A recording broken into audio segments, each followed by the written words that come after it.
सीमा हैदर से जुड़ी ये बड़ी जानकारी। सीमा हैदर का अपने पहले पति गुलाम पर गंभीर आरोप है। बड़ी जानकारी आपको दे रही है ग्रेटर नोएडा से, जहां पर सीमा हैदर से जुड़ी ये बड़ी जानकारी मिल रही है। बता दें कि सीमा हैदर का अपने पहले पति गुलाम हैदर पर गंभीर आरोप।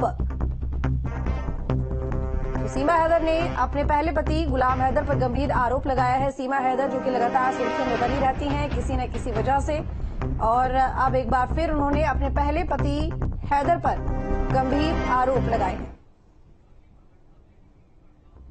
तो बता दें कि पाकिस्तान से भागकर 4 बच्चों के साथ भारत आई सीमा हैदर। न्यूज स्टेट से खास बातचीत में सनसनीखेज दावा उन्होंने किया है।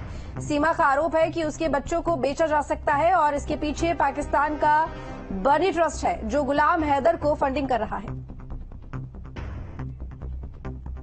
पाकिस्तान से भारत आई सीमा हैदर अब सीमा मीना हो गई है। सीमा मीना हमारे साथ मौजूद है। 1 साल से ज्यादा वक्त हो गया, 1 साल 1 महीने का वक्त हो गया है, लेकिन गुलाम हैदर की तरफ से लगातार सीमा को परेशान किया जा रहा है। किस किस तरीके से परेशान किया जा रहा है, सबसे पहले ये जानना चाहेंगे। सबसे पहले तो डराया जा रहा है मुझे मेरे बच्चों के माध्यम से, क्योंकि मेरे बच्चे मेरी जान है, मेरे बच्चे मेरी जिंदगी हैं। तो बच्चे छीनने की बात करना, ऊपर से बर्नी ट्रस्ट जो कि बच्चों को बेचने का काम करता है, उनके थ्रू मेरे बच्चे, मेरी मासूम बेटियां हैं, बेटा है, उनको हासिल करना, ये कहीं न कहीं डराना और धमकाना है।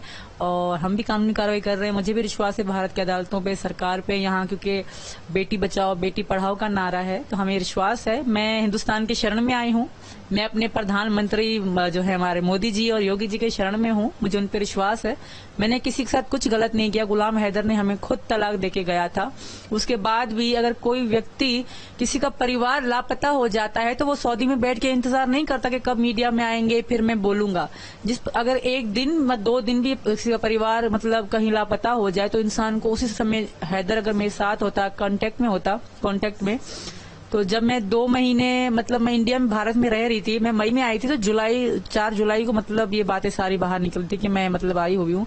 तो 2 महीने तक उसने कुछ पता नहीं किया। वो सऊदी में बैठ के अपनी रोटियां तोड़ रहा, तो उसने तब पता नहीं किया। ये सारी बर्नी ट्रस्ट की चाल है। मेरे बच्चों को बेचने की कोशिश कर रहे हैं वो लोग।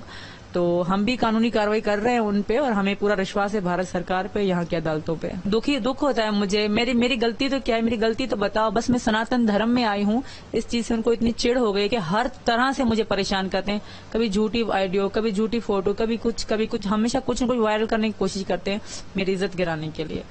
जो गुलाम हैदर के वकील हैं मोमिन मलिक, उन्होंने नेपाल के राष्ट्रपति, पाकिस्तान के राष्ट्रपति, प्रधानमंत्री को चिट्ठी लिखी है, तो क्या लगता है आपको इस चिट्ठी लिखने का कुछ असर होगा? इसका कुछ असर नहीं होगा। नेपाल तक मैं सब कुछ मेरा लीगल था, सब कुछ, सारे कागजात सब कुछ मेरे लीगल थे, और मेरा विजिट वीजा था। मैं एक बार पहले भी नेपाल आगे और जा चुकी हूँ। तो ये सारा, और ये पता होटल रेस्टोरेंट कुछ भी था, मैंने अपनी सारी हकीकत बताई थी। मैं वहाँ मेरे पास, क्योंकि जब हम पाकिस्तान से आते हैं तो पाकिस्तान रुपीज लेके नेपाल में नहीं आने देते, चेंज करके डॉलर दे देते हैं आपको। तो मैं जहाँ मतलब मनी एक्सचेंज पे मेरा पासपोर्ट, मेरा शनाख्ती कार्ड सब लिया था वहाँ सबको पता था कि ये पाकिस्तान से आई है। और सिर्फ एक होटल वाले को, अंकल को नहीं पता था। वो बहुत अच्छे अंकल थे, बट उनको ये पता था कि मैं सीमा हूँ और ये सचिन है, मैं इनकी पत्नी हूँ, ये हिंदुस्तान से है। और रही बात शादी की, तो भारत में वहाँ पे नेपाल में बहुत सारे मंदिर हैं, काठमांडू है, बहुत सारे और भी मंदिर हैं। उसके काठमांडू के पास बहुत सारे मंदिर हैं जिनके मैं नाम याद नहीं। काठमांडू बहुत फेमस है, तो सबको ही नाम उनका आता है। तो हमने वहीं शादी करी थी और इनकी पत्नी बन के मैं हिंदुस्तान में आई थी। तो कहीं मुझे नहीं लगता कि वो लोग इनकी सुनेंगे। मोमिन मलिक ने एक वीडियो शेयर किया था, आपने शायद देखा हो। वो उस मंदिर में भी गए जिस मंदिर में आप शादी करने की बात कर रहे थे, उस होटल में भी गए जहाँ पे जिस रूम में आप रुके हुए थे। तो वहाँ के जो पुजारी हैं शादी होने से इनकार कर रहे थे। इस तरीके का वीडियो है वो उनसे अपनी मन मर्जी से बुलवा रहे थे। पहली बात मैं आपको बता दूं, जो काठमांडू मंदिर है वहाँ मुसलमान की बिल्कुल एंट्री बंद है, बिल्कुल एंट्री बंद है। तो ये गए कैसे? मैं गई थी तो मैं सनातनी के रूप में गई थी, क्योंकि मैं हिंदू रूप में पाकिस्तान में अपना चुकी थी, उसी रूप में मैं गई थी। ठीक है, मैं मुसलमान न थी, न हूं, न कभी बनने का सोचा। अभी मैं हिंदू बन के वहां गई थी काठमांडू मंदिर में। ये कैसे गए वहां पे? एक मुसलमान जो कि हर बात पे इंशाअल्लाह, अस्सलाम वगैरह वगैरह बोलते रहते हैं, वो कैसे जा सकते हैं? पूरा सभी बच्चों को लेकर चल रहा है, आपकी तरफ से भी केस डाला गया है, गुलाम हैदर के वकील भी केस डाल रहे हैं, क्या कहोगे इस पूरे से? जी बिल्कुल, हमने भी केस डाला है, उसके ऊपर डाला है केस जो भी डाला है। तो पहली बात तो ये, जो हमारी भारत सरकार है वो सब चीज देखेगी, वो चीज देखेगी कि बच्चे किसके पास रहने चाहिए, और बच्चे भी बच्चों से पूछा जाएगा कि माँ के पास रहोगी या बाप के पास रहोगी। पहली बात, बच्चे हैदर को जानते तक नहीं है। जो बचपन में ही बच्चों को छोड़कर चला गया सऊदी अरब, अपनी दूसरी तीसरी बीवी के साथ मान के रह रहा था सऊदी अरब, तो उसे बच्चे उसके साथ जाना कैसे सही करेंगे? बच्चे कभी हाँ कह ही नहीं सकते हैदर के साथ। और फिर बच्चों को जान से ज्यादा प्यार करती है, बच्चे भी बहुत ज्यादा प्यार करते हैं इनसे। तो जहाँ प्यार होता है वहीं बच्चे बोलेंगे। जी, ये कहा जा रहा है, जो आरोप लगाया गया खासतौर से जो नेपाल की पुलिस को चिट्ठी दी गई है कि बच्चों को जबरन किडनैप करके लाया गया, धर्म परिवर्तन कराया गया, उसका क्या जवाब देंगे? बिल्कुल। जो हम पहले क्या कि मैं मान लीजिए नेपाल में आए थे तो मैंने सीमा से शादी कर चुका था और ये हिंदू बन चुकी थी और बच्चों को भी बिल्कुल ऐसी, ये भी कोई इतनी बच्चा नहीं है, ये भी सीमा खूब समझ सकती है। 4 बच्चों की माँ है, तो अपनी माँ के साथ बच्चे आए हैं, वो कोई उसको कोई अगवा या कुछ नहीं कहते, वो एक माँ के साथ आए। बाप तो छोड़कर चला गया था, और फिर बच्चों को वहाँ पर सहारा कौन होता? आज वो क्या कहते हैं, सीमा के साथ यहाँ पर आ गए हैं तो आज उस चीज की उन्हें दुखी हो रही है। बच्चे खुश हैं और बच्चे यहाँ पर बहुत ज्यादा खुश हैं इस चीज के।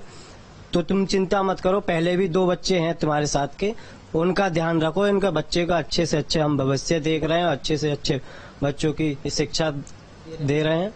मैं एक बात आपके चैनल के माध्यम से कहना चाहती हूँ, वो हम तक पहुंच नहीं पा रहे, वरना हमारे साथ इतना बुरा सलूक करते। आप एक मिसाल दे रही मैं आपको, पाकिस्तान के हिंदुओं के साथ क्या जुल्म हो रहा है, वही हमारे साथ भी करना चाहते हैं। मेरे स्पेशल मेरे साथ उनको ये बात हजम नहीं हो रही कि एक मुस्लिम हिंदू कैसे बन गई।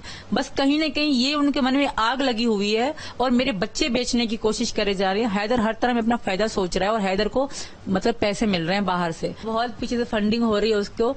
और क्योंकि गुलाम पैसे का पुजारी है, कहीं न कहीं उसकी शक्ल से भी दिखता है। जो बच्चों को लेने की बात है वो गुलाम हैदर नहीं कर रहा, वो बर्नी ट्रस्ट कर रही है। क्या गुलाम हैदर केवल सोशल मीडिया पे फेमस होने के लिए पीछे से पैसा मिल रहा है, इसलिए सारी चीजें? बिल्कुल, केवल इसलिए।